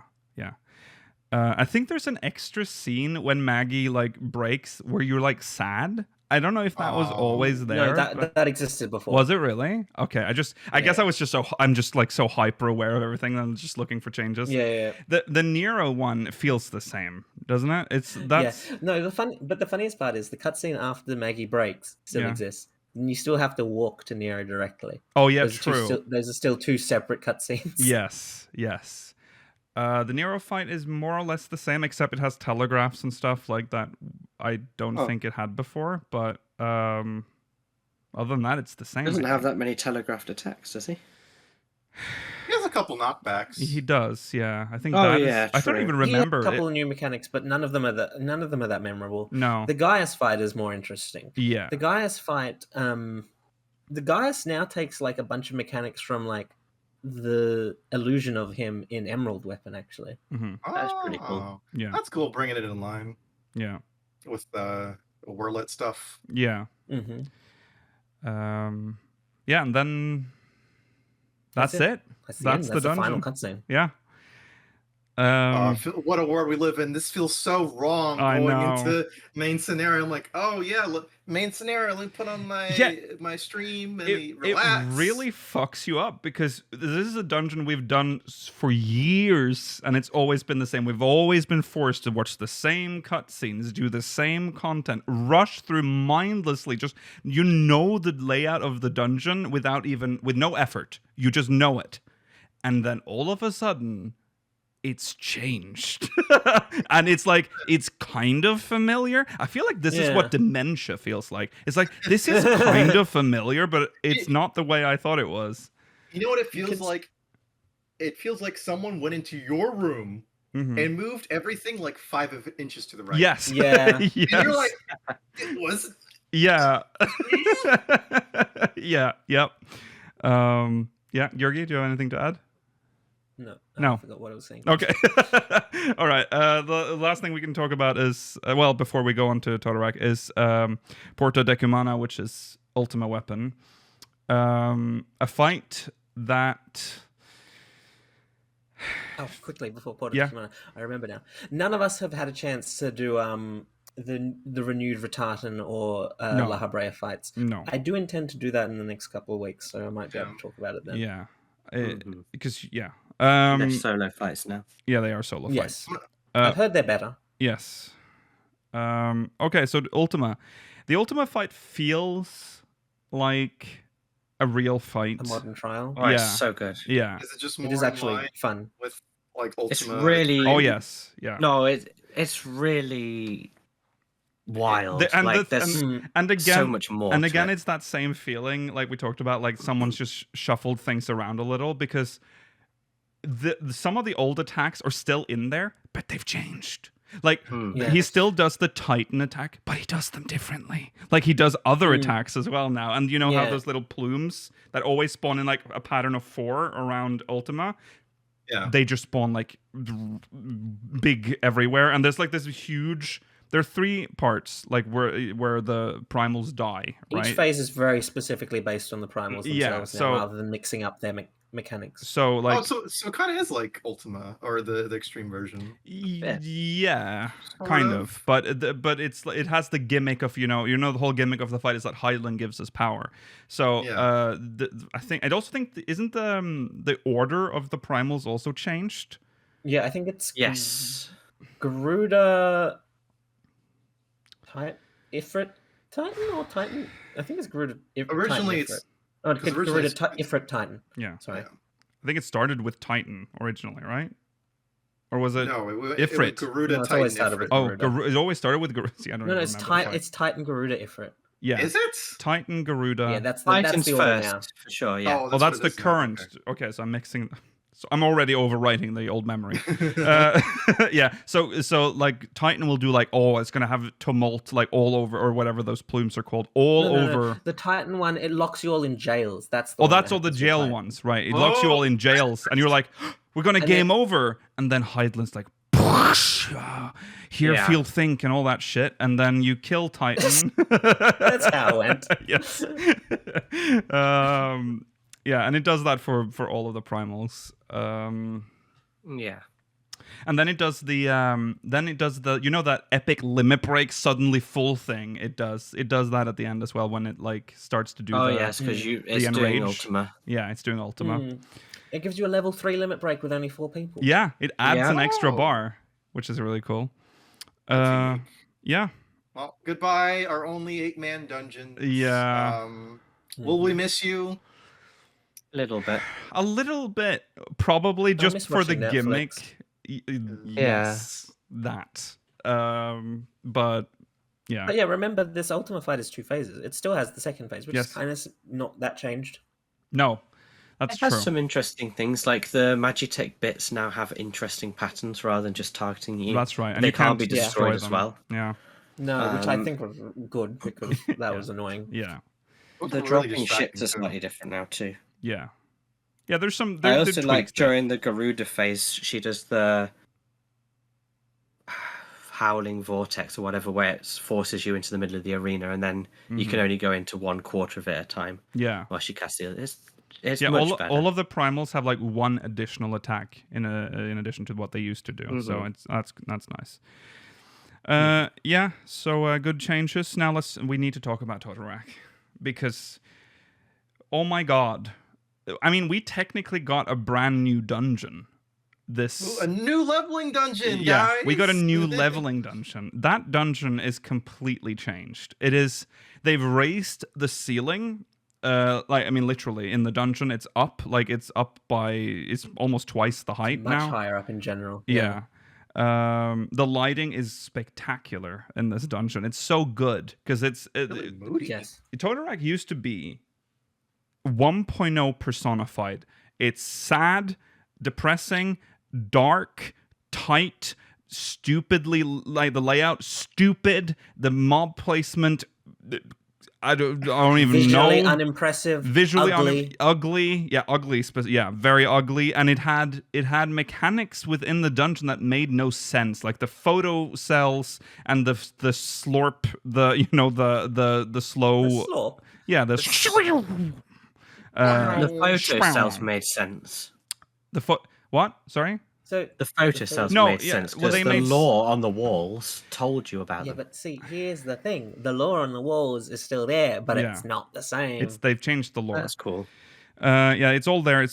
But now it's more about just the actual boss of the dungeon. Like that's what it's all about now. Instead of this weird like Garlean subplot that is just dumb. And also, don't really remember that being much of a plot point in the story at all. No, it never went anywhere. No, it's the same thing as like how they decided to sort Why of. were the Garleans in a dungeon Exactly. in the forest, the Black Shroud? It's the same thing they did with Orm Vale. Like Orm Vale originally had a heavy Garlean storyline in it. Like the Garleans were in Aurum Vale. We don't really touch on that at all, do we? Like, No, just forget about it. Yeah, Man. yeah. Stop. Same with Zemail. So yeah, that's gone. In its place is this very beautifully lit. Like they've done a lot with lighting in this dungeon, and they've been playing around with lighting in this dungeon for sure. Unfortunately, I was hoping we would get more interesting bosses. I will say though that the bosses do have mechanics now that are not just poison cloud, which is what the old Ochu used to do. And it's so funny looking at the map because it's such an A Realm Reborn dungeon now. Because we all remember Totorak's map, like all of these branching paths and dead ends. It's just one line now, just a line. There's no options. And yeah, the bosses are. It's an Ochu. They're both just two Ochus, I think. No, it's still. I think it's still Curl and Ninetales, both of them. Yeah, the first two. Two Ochus, and then it's Graphius at the end. Does he have a tail still? He does have a tail. Yes. Yeah. As in, it retracts and shows the raw. Now skin here's underneath. the thing: when I did this, I accidentally threw. I think I threw Watching Dia Kill on do it. this was quite funny. I cast Dia on it. I didn't think, and I was fully geared, so he just died. So but I did see his tail, and it was, I think it was red when it died. Nice. But it's also the one place in the dungeon where you can re-experience the where you The because boss they're all arena still around. has it. Yeah, you can still kill the tail for the debuff apparently. So yeah, they've kept that mechanic in. Yeah. No, it's a good mechanic. Oh yeah, sorry. Did we even mention Brayflox's last? Sorry, we're skipping here, but we're jumping. We didn't talk about the last Altai. boss of Brayflox. The poison pools are gone. The arena It's a has circular arena. Yeah, the arena is Yeah. circular. It feels like it's like it was weird. Oh. It was Like in Todoraka as well, all the arenas are yeah, circular. they're all now as well. circular. It's like you'd expect. This goes for all the dungeons. They've all been standardized. Oh, the other thing we should mention, not Todoraka, sorry. No, yes, Todoraka. It gates you like a modern dungeon, Yes. but with like the spider webs. So you have to defeat everything, and then it will let you progress. Yeah. I was just the Totorak, sorry, the Brayflox boss still has references to the poison thing. It's like part of his attack set, like his mechanics. Like he will throw Yeah, he like just poison dumps at you. poison everywhere. Yeah, but it won't heal. They won't like stay on the ground and heal him like they used to. So Thank goodness for that. yeah. Totorak, anything else to say about it? No. Oh yeah, there's more. There's like we kind of mentioned it, but there's way more focus on the Graphius part of like the storyline of the dungeon. Because that was part of my problem with Totorak is that it's so inconsistent in theme. Like, what were they trying to like do in that dungeon? Like, are we dealing with Garlemald or are we dealing with this weird fucking scorpion shit? Well, now wasn't it that Garlemald chased the little cabbage person in there? Yes. And then they set up photo cells like some old ancient adventurers.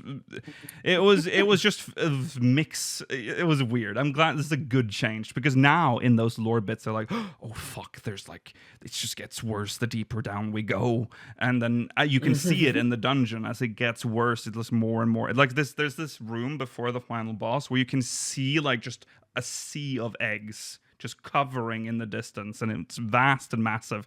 It's kind of scary. So yeah, I like it. It's the theme is more appropriate for that dungeon now. They've done Totorak justice, I think. Yes. Okay.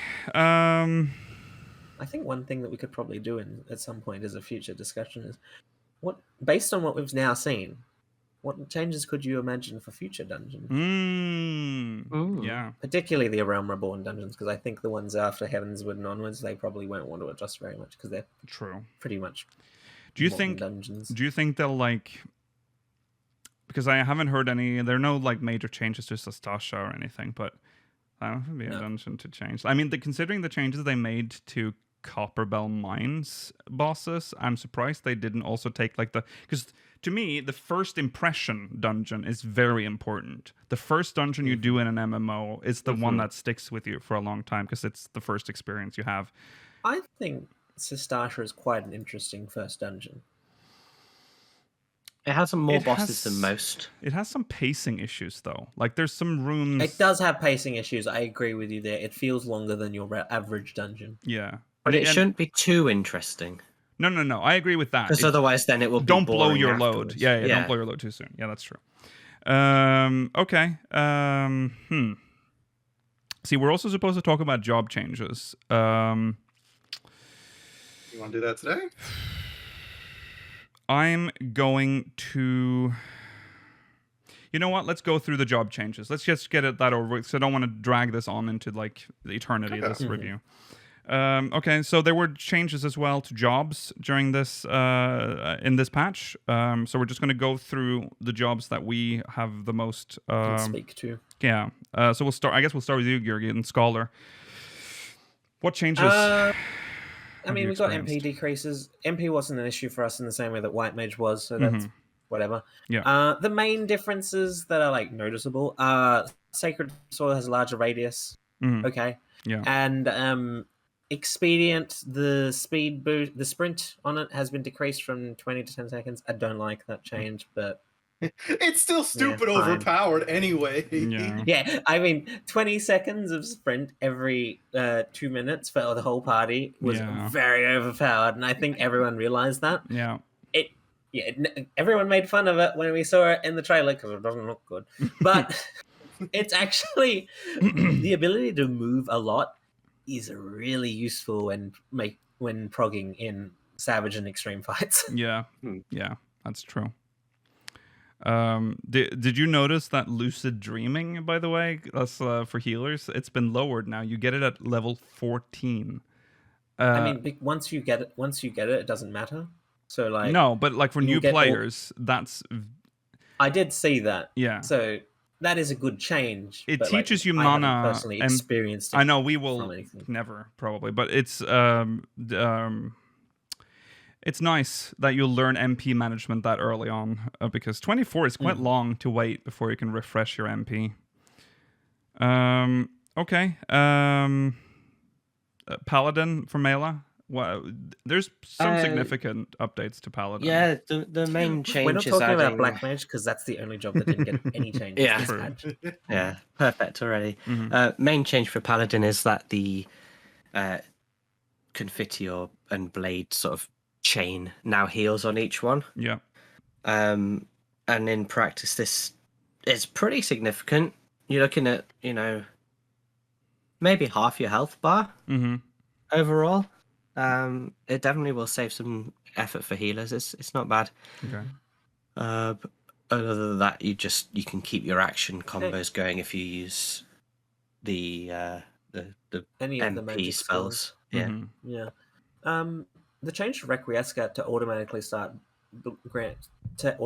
grant Blades of Faith when it ends is quite nice as well. That's good. Oh yeah. Just in case you don't manage to do the full thing Mm-hmm. in the time limit. Yeah. Oh, I can talk about Dark Knight and Oh shit. I wanted to okay. bring up Dark Knight Yeah, as well, yeah. actually, to be honest. Living Alright. Dead. Yeah, Living Dead. It's not bad anymore. No, that's It's true. actually really good. is It's very good. probably it's honestly probably the best immunity skill now. It's a change that's good both for Dark Knights but also for healers. It feels very, you don't have to your heart doesn't have to drop when the Dark Knight triggers Living Dead. Yeah. Basically, just the Every- opposite of what it used to do. Yeah. Yeah. Like every single attack you do or every weapon skill gives you 1500 potency cure. Mhm. Like, Yeah. okay, I guess I heal I think you can almost get yourself to 8 full HP by yourself. You I haven't can. tried it out You yet. can. You can You get can. yourself to 100 HP. That's fucking I mean, if so- you're not, easily. if you're not taking incoming damage. Yeah. Yeah. So Oh my god. big Also, But- update. Yeah. you get your AoE skill at And- level 40 now instead of Oh, Yeah. yeah, that's also instead of good. 72. It's so fucked up. Well, Oh my god, wait, The was other it thing- 72? For your second, like your combo. The Oh, combos. right. Okay. Yeah. Yeah. But the other thing about Living Dead, we haven't finished talking about this, is when you hit cap, it doesn't automatically end. No. You It goes at on to least- the old, the new version of. Yeah, then it Or essentially you just before. becomes home gang Yes. for Yeah. the Yeah. rest of its time. Yeah. That's It's so really Although, in good. fairness, it's less like. I mean, I feel like that's a fairly unlikely event to happen. Once you've healed Again. yourself over cap, Yeah. how are you then going to get one shot back down to one? But it's nice as a break. Yeah. It's different to Paladin. They won't take damage during that period of time, whereas with this they still take damage. So you're going to have to heal them up once it ends. But it's pretty nice. But this has a lower cooldown still, so you have more often like the ability to not die compared to Paladin. Yeah. And You're it doesn't not have a the rubbish horrible. anymore. It doesn't have the horrible delay that the Hallowed Ground does. True. yeah. True. Oh, that's true. They'll fix that soon. Yeah. Okay, but Rollo, you also have Samurai. Do you have anything? Yeah. 'Cause- So I know if you look at the samurai changes, it looks overwhelming. Yeah. The big changes is just potencies, Mhm. and that you get guaranteed crits now with attacks instead of having to use Kaiten, which it was an OGCD. What that do you think of the removal of Kaiten? It sucks. Why don't you move SoH 2 or something? Yeah. Like, I get they want to cut down on button bloat, but like, Kaiten was a fun button to press. Like, no, sincerely, like, I know it sounds silly, but like, you know, you'd be doing your combo and then you use Kaiten and then you fucking like swing your sword around, whatever. And then immediately after, you would go and do your, one of your, I forget what they're called. The seal skills, you know, the cast skills, whatever it's called. Yeah. But it always transitioned really, really cool from like swinging the sword to like, oh, now you put it in the sheath and I'm charging it up. But now it just goes straight into that and it feels it's wonky. It doesn't feel right. Yeah, I've heard a lot of samurais say this. I've heard that people have liked this transition less compared to when they removed Dark Arts from Dark Knight. Yeah. And it's well, they did add one thing. There was one little quality of life change. I'm trying to find it. Oh yeah, Meikyo Shisui. That was the one that lets you just use any of your combo skills without having to, you know, combo into them. So you can use all your finishers. Oh yeah. Yeah. Now it doesn't get eaten up when you use ranged attacks. So I didn't know that happened, to be honest. That's funny. yeah, it would suck if you timed it wrong and now you just have to like eat your stacks or do nothing. But yeah, that was a nice change. I think they lowered some other skills and what level you get them. It's whatever. Hey, third eye lasts one more whole second, Rollo. Whatever. They don't have the skills anymore that they had in Shadowbringer, so it doesn't matter. Yeah. It sucks. Why would you do this? I don't care. It's essentially dark arts, but samurai. I like swinging the sword around. Get rid of SoH 2. Why is there 2 SoHs? That's samurai. Well, for white mage, the main thing is that MP management has become easier. Everything is cheap. Well, most things are cheaper now. But the one thing that I am noticing is that the healing gauge, the Lily gauge, is faster. That is a big deal because I get a lot of free heals now and a lot of. I mean, I get more miseries to throw at each fight. Well, yeah, Afflatus Misery is DPS neutral now. Before it was DPS loss. Yes, that's insane to me. It was. Yeah. It was a loss to cast of misery. There was. I remember the Arrow and Arrow 2 thing. That was apparently the extension of that dot was because of a potency error that they had made. So they had extended them because notice in the patch notes, I don't think it says Dia anywhere, does it? So they made something wrong. They specified it in the patch somewhere that the reason they made that change was to like bring it in line with because they'd made some sort of mistake. They didn't. Yeah, they wanted them to all be 30 seconds rather than from the start at 18 and then go to 13. Like, what is this, a Realm Reborn? So yeah, and also Asylum's range. You kind of notice that as well. But yeah, other than that, it's easier. Not as big I feel like you're missing the biggest and best change. What did you say, Gary?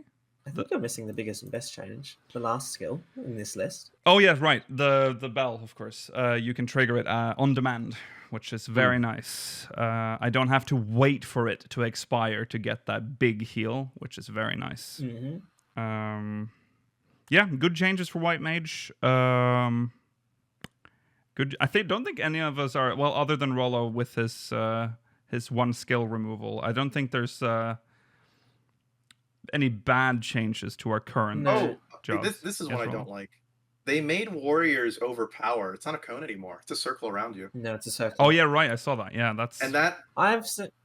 Yeah. I don't like that. Mm-hmm. Yeah. I don't like I mean, it makes it the same as every other tank.